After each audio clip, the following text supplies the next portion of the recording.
for the jazz in me.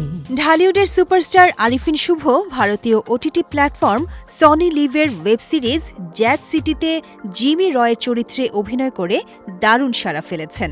তার look ও body language ভক্ত, নেটিজেন ও দেশের তারকাদের কাছেও ব্যাপক প্রশংসা পেয়েছে।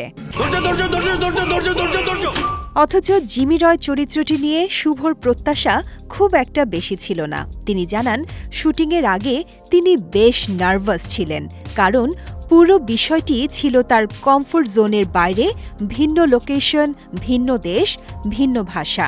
তবুও তিনি শতভাগ দেওয়ার চেষ্টা করেছেন, আর দর্শকরাও সেটা সাদরে গ্রহণ করেছেন। ২০২৫ সালের ঈদ উল আজহায় মুক্তি পেয়েছিল আরিফিন শুভ অভিনীত নীলচক্র সিনেমাটি। একই সময় মুক্তি পায় শাকিব খানের বরবাদ সিনেমা। ২০২৬ সালের ঈদ উল আজহায় মুক্তির অপেক্ষায় রয়েছে তার নতুন সিনেমা মালিক। একই সময় আসছে শাকিব খানের রকস্টার সিনেমাটি।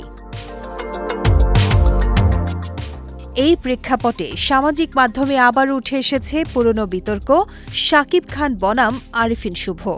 কেউ কেউ এটিকে সরাসরি দুই তারকার প্রতিযোগিতা হিসেবেও দেখছেন।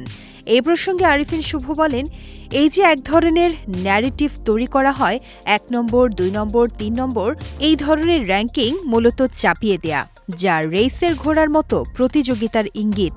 শিল্পীদের ক্ষেত্রে বিষয়টি এমন হওয়া উচিত নয়।